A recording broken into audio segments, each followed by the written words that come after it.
relations with your significant other, that will also improve. Yeah, I guess you could say it that way. Because of mood, because of stamina, because of improved blood flow to even the smallest capillaries and arteries in your body. And we'll just leave it at that.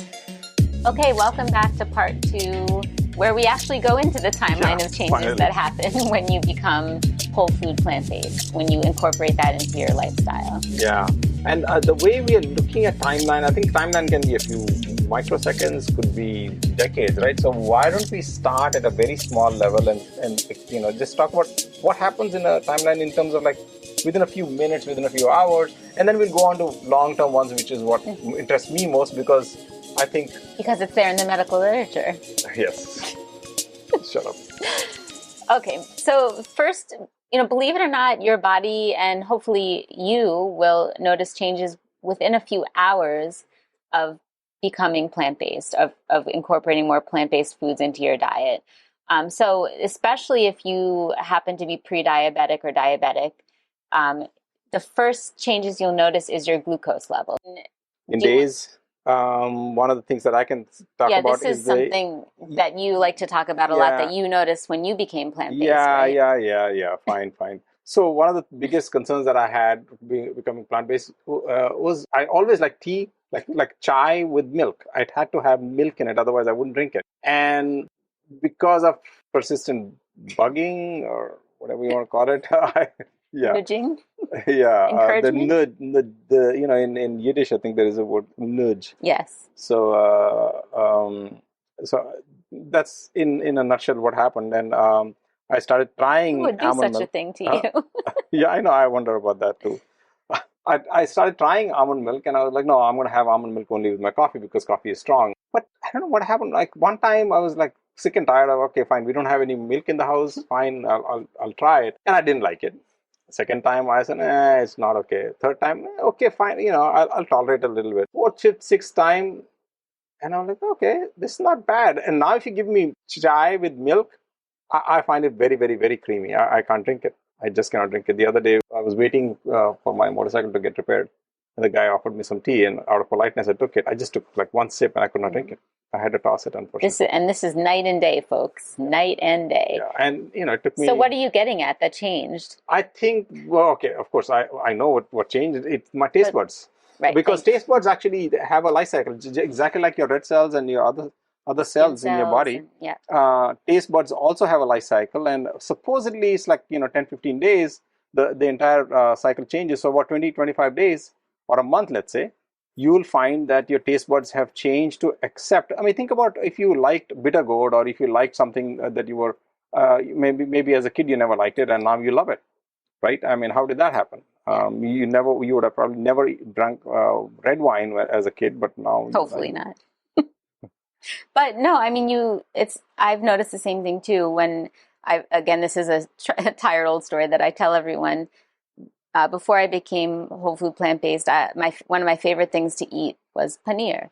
Palak paneer, tandoori paneer, paneer this, paneer that. So I was scared when we moved to India that having the best paneer in the world right in front of me, I would just like inhale it all the time and become larger than life. But for many people, you are larger than life. You cure them. But believe it or not, since it took us so long to get here in the pandemic and I did not have access to paneer, I believe that my taste buds during that time actually changed. And I distinctly remember when we landed in Delhi, I ordered paneer tikka and I ate half a piece and I was like, I don't like it anymore. I want that tofu over there.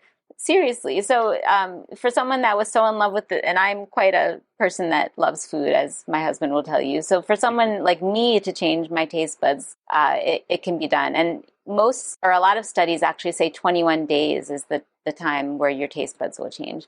But not 20, not 19, no, not 21.3. Achha. But one thing, I think we're up to 21 days now, but we skipped even before 21 days. What I wanted you to talk about in addition to the whole taste buds thing, is the energy change that you notice. Yes, I Because completely forgot. you always Yes. talk about that, and I Yeah, think yeah, yeah. even the change from dairy milk to almond milk, you've noticed Yes. an improvement in, Yes. and this has been over the last couple months. But even years ago, when you Years first ago, stopped, when you stopped meat and you stopped, mostly Yes. stopped cheese, Yeah, I could run faster. I could do more pull-ups. I could do more push-ups. you can run up the stairs. And yes, my classic story. I think and if you already heard this, just fast forward about 15 seconds. The story is that when I was working at NIH, I was on the 4th floor, and I would always in the morning just grab my briefcase and just run up the stairs. And one fine day, this is soon after I became pretty much plant-based. My diet was pretty much plant-based. I ran up the stairs, opened the door, and I saw the entire decor had changed. And then I looked around and I said, wait a minute, this doesn't look like 4th floor at all. So I realized that I was on the 5th floor actually, not the 4th floor. So I was actually just used to the level of exhaustion. And as soon as that level of exhaustion my body would achieve, I would open the door and I would be on the 4th floor. And one fine day I got there and I was on the 5th floor, basically meaning that my body was not as exhausted when I was running up the stairs. So that was hopefully in less than 15 seconds. Yeah, and even now, I think you and I notice the change. So you can tune into our post-vacation podcast for more info. But when we were on vacation just now, or a couple months ago in Greece, we were, of course, eating dairy because you can't go to Greece and not have feta cheese, in my opinion. So I noticed a difference when we got back home to Mumbai, back to our regularly scheduled diet. I felt more awake in the morning and I had more energy to start exercising again, etc. So even just that short period of time of going back to dairy for a couple of weeks, you'll notice it. So it doesn't have to be over years. It can be over weeks. Right. That's true. Now, the one that I wanted to talk about earlier, which is about cholesterol. My cholesterol level. Yeah. So what's the timeline for that? I think it took like 4 months. I would say I've seen in my experience up to just after 1 month, cholesterol levels improve. So I think what happened in my case was we didn't test. Right. But if you were to test, and I've done this in my practice, after 1 month, you'll see a change. In the cholesterol. Actually, if you exercise and do whole food plant-based, you'll see an increase in fact, that's what we constantly watch out for in our patients. We look at their HDL cholesterol and their LDL cholesterol. HDL is the good cholesterol, LDL is the bad cholesterol. Yeah, high density lipoprotein and low density lipoprotein. So the LDL cholesterol, my cholesterol went down by 70, 80 points or something, ridiculous. And I know I say that no medicine can do it, but I know you tell me that maybe maybe definitely statins can do it, but they come with side effects. Yeah. So if you can do it naturally, why not? Yeah. So that's as far as cholesterol is concerned. Then after that, what? Like maybe another few months' time. What do you see a significant difference in weight? Because in my case, there was a small difference in weight. Wait, you forgot another thing that changed. Another medical tick box that changes within the first couple months is blood pressure. So but cholesterol I didn't have is blood there. pressure, so No, you didn't. But I'll in our physical clinic, you bring a patient back after 1 month of starting a whole food plant-based diet. You check their cholesterol and it's gone down. And you should check the blood pressure. And you have to be we always warn people, be very careful. If you are taking blood pressure medicines, a lot of times, and before we warn people, I would get calls in my clinic in the US saying, Dr. So-and-so is calling and he or she is feeling dizzy and lightheaded and et cetera, et cetera. Oops, I forgot to mention, if your blood pressure can become too low because you're taking blood pressure medicine and your diet has reduced your blood pressure. So you have to be super careful. You have to monitor your blood pressure. We're happy to monitor you as well, but that needs to be monitored closely because it can cause, some people are on 2, 3, 4 blood pressure medicines. Yeah, but don't scare people. Just say that it's a good thing. Of course it's a good thing. No, sorry. Yes, it's a great thing. I'm always excited to take people off medicines. Yeah, Throw that sound medicine as if, people are going to die. Oh my God. No, but okay, sorry. This is my American, I'm always afraid of something going wrong. But it's a good thing. It's a good thing. Yeah. Coming off your medicine, you can reduce pills from your pill box is always a good thing. Mm-hmm. So, but yes, you see those changes within a couple weeks. Yeah. And then we've had a couple of cases here in India, right? I mean, who's now moving from cholesterol to actual heart function, right? We've had people who've improved their heart function, like their people who've had like heart disease as such. You've had to reduce their medication, right? Yeah, absolutely. Or people that have a problem with chronic angina or chest pain, which is related to coronary artery disease. Mm-hmm. We've seen it in our patients, but also studies show that within as soon as a month, 90% of angina can actually disappear because your arteries, the plaque that's in your arteries is not building up anymore. And over time, it actually softens and there's better blood flow. Yeah. So that's incredible. And no one thought that was possible. Yeah, and also the arteries actually become more flexible. Mm-hmm. As they become more flexible, the stuff inside kind of like sloughs off and comes out, literally like a pipe that actually has become more malleable and moves around. That's where physics comes in. Yes. So yeah, we already started delving quite deep into diseases, but I think some of the fundamental things that our younger listeners might be more interested in, and that is things like skin conditions, right? I mean, I'm not going to mention my skin condition because there was an actual healing injury. But what about acne and stuff like that, right? Yep, So acne, oily skin. oily skin. So what happens is you're eating less oil, and you are flushing your body, your blood circulation is flush with good nutrients. Also drink a lot of water. Mm-hmm. So good Always. nutrients plus water can literally like a pipe take all the crap out. And with whole food plant-based diet, you're not going to have that much oil in it.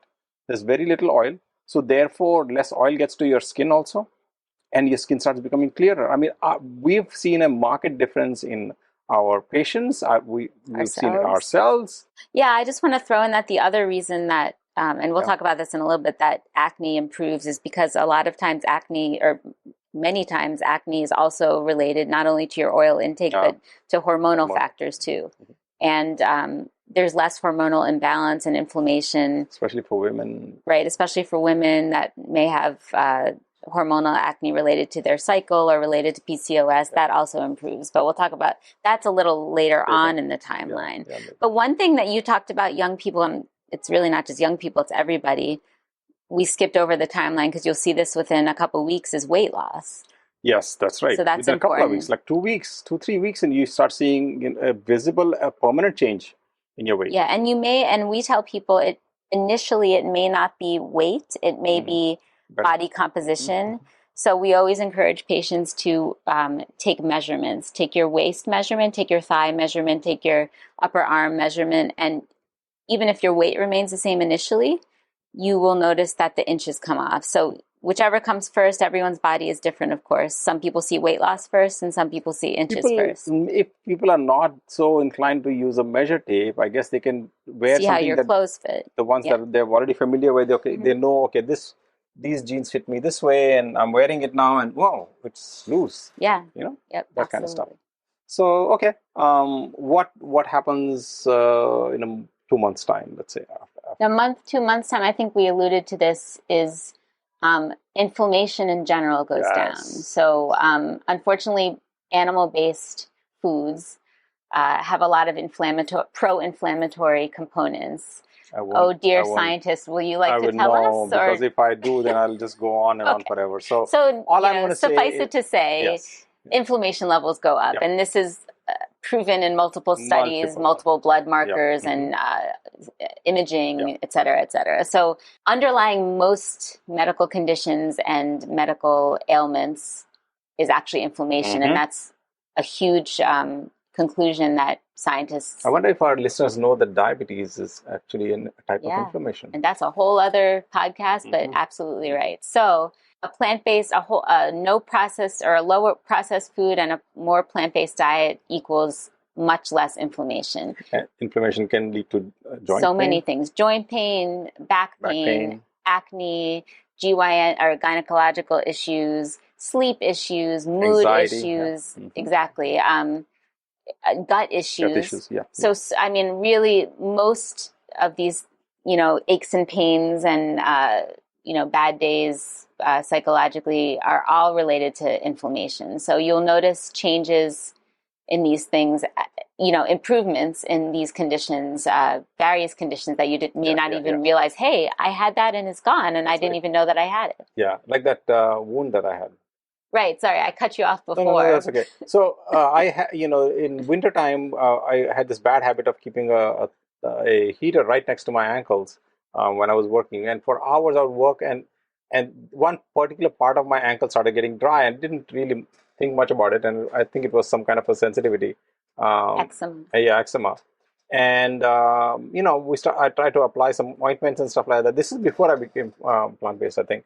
And then after like a few months, I didn't think it was not hurting or anything. It was just like a darkened patch. Didn't think much about it. And one fine day, I was wearing my socks, and I said, "Oh, I think this is where the patch is." No, it's maybe on the left-hand side. Yeah, he couldn't No, find it. He it's came not on and the asked right-hand me. side. And I was like, I went and asked Dr. Jenny. I said, "Do you remember where the patch was, left or right?" And it was a big, like about 5 inch diameter, big dark brown patch, and it's gone. Yeah, we couldn't find You can it. find it. And so obviously this was after you became plant-based. Yeah. That was the only change you had made. There were no creams, nothing else, nothing else was involved. So that was a good, very physical change that we noticed. Yeah. So what happens after about 6 to 8 weeks? What will you notice then? I think this is something that I feel you already kind of alluded to, anxiety, right? So generally, because your inflammation levels are down, you won't believe this. Like when you wake up in the morning, and I personally noticed it, and I think some of our patients have also said this, that they wake up and they just can almost sit up right immediately and like be ready to tackle the world. I mean, there's like so much stamina. They have more energy to take on the world and do stuff that they want to do, rather than, oh my God, let me get up, let me wake up. Yeah. Even today, I mean, I'm just thinking, like, I got up, you said, oh, it's time for the kids to wake up, and my duty is to just kind of like, shove them into the shower, cold shower, no, not cold shower, but We're not that mean.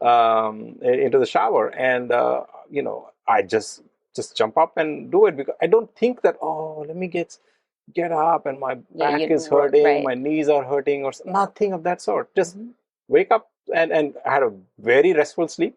Wake up and boom, Yeah, sleep is something we didn't really mention, but your sleep will improve because your body's able to relax faster. There's less of those offending hormones that affect your mood and make you think about everything you need to do before you go to sleep. This is about 6, so what? Yeah, we're moving on. 3 to 6 months. But the stamina reminded me, and sleep reminded me, there's something to be said about, how do I put this? Relations with your significant other. Yeah, I guess that will also improve. Yeah, I guess we could say it that way. Because of mood, because of stamina, because of improved blood flow to even the smallest capillaries and arteries in your body. And we'll just leave it at that. We'll leave the rest to your imagination. Moving on.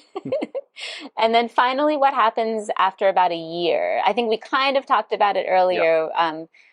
I guess the small changes you start to see in plaques and your peripheral and coronary arteries and cerebral arteries start to improve more dramatically. And this can actually be seen in catheterization stress tests, this sort of thing. It can actually be visualized. That's the change that is seen.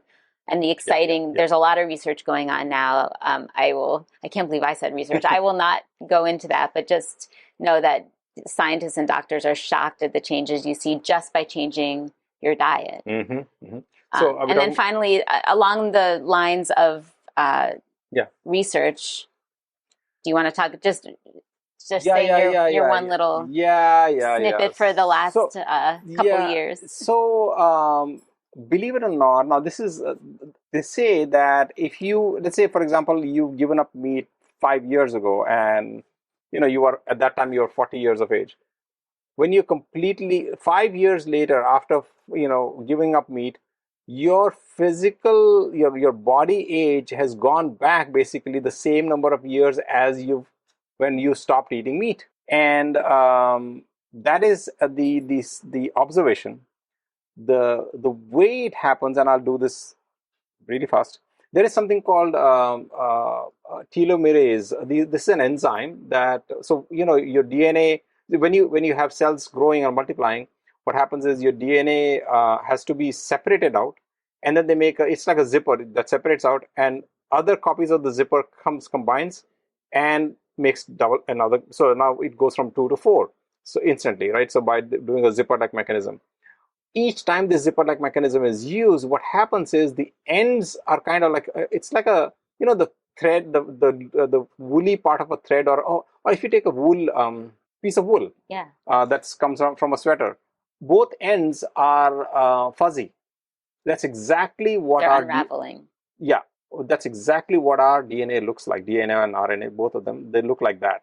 So telomerase is an enzyme that but basically starts to shorten the DNA. So the shorter the DNA, the fuzziness starts getting it speeds removed. up the unraveling. It speeds up the unraveling, and you start aging faster.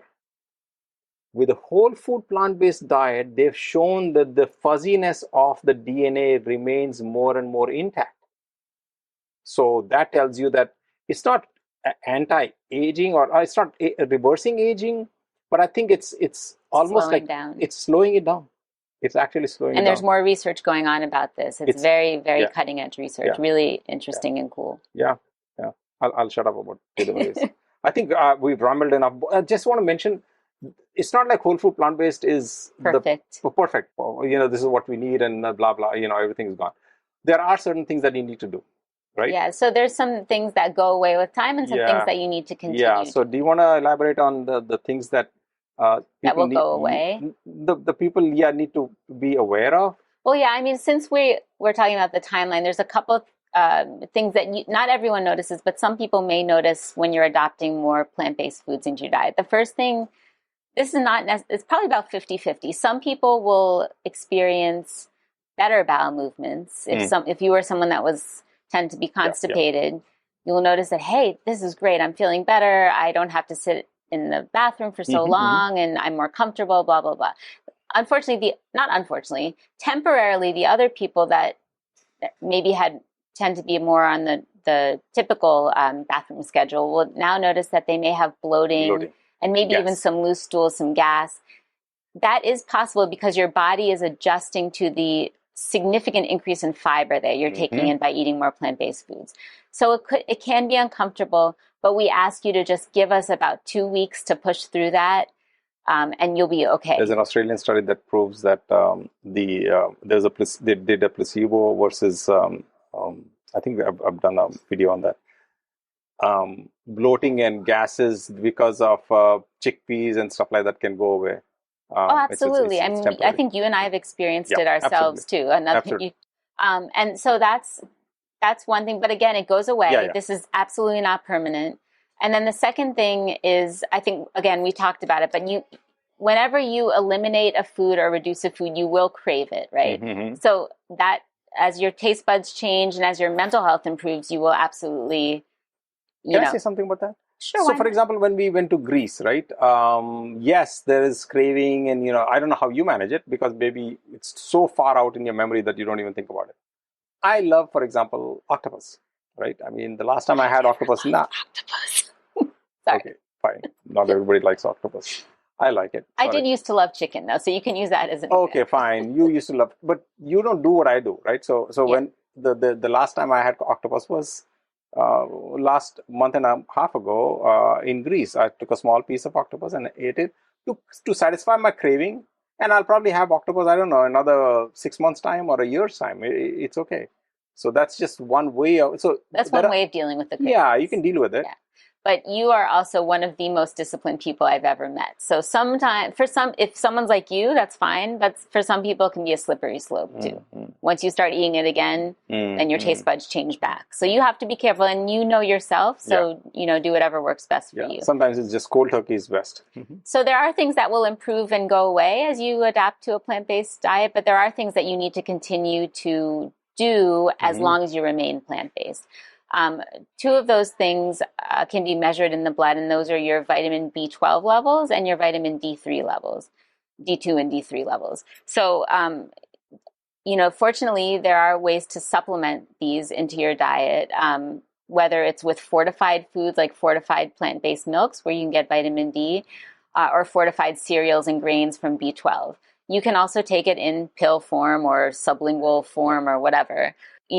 We don't like to hail the supplement world, but please get in touch. Choice. Yeah, there is a choice because B12 is made by only 2 entities on this earth. And I said this again and again in many forums, many places, a type of bacteria and a type of seaweed.